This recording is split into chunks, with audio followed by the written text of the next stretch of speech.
Wow. It's deja vu. It's like do do do do do do do do do do do do.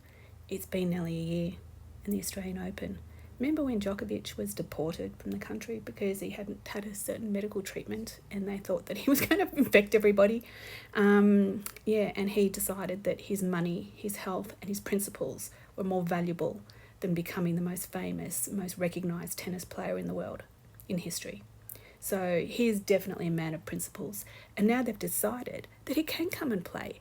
And they're now even recognising that he is a man of principles. He always was.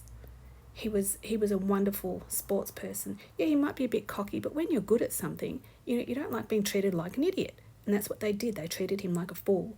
They put him in a detention centre, remember, with all the migrants. They treated him terribly, like he was a criminal. They gave him rotten food. They took away his mobile phone, his methods of communication. They wouldn't let him do any of his training.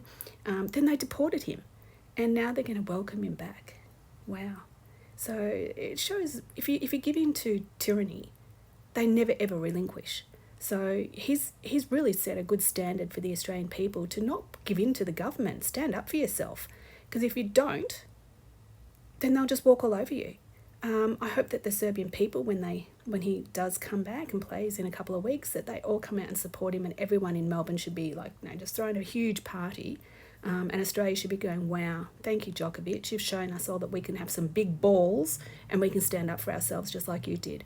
You are a wonderful man, and you should be an Australian of the Year. I think you should be made a mandatory Australian.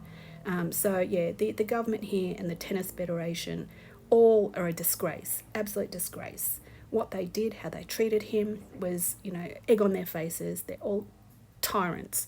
And they're all morons, and they all should be disgusted at themselves. The Australian people need to stand up as to get some balls, start saying no, and and go out and have a big party and enjoy his celebration when he wins. I hope he does. If he doesn't, it doesn't matter. He's won already by being allowed back into the country. He's shown them all to be tyrants. They're tyrannies, and it's terrible. Bye.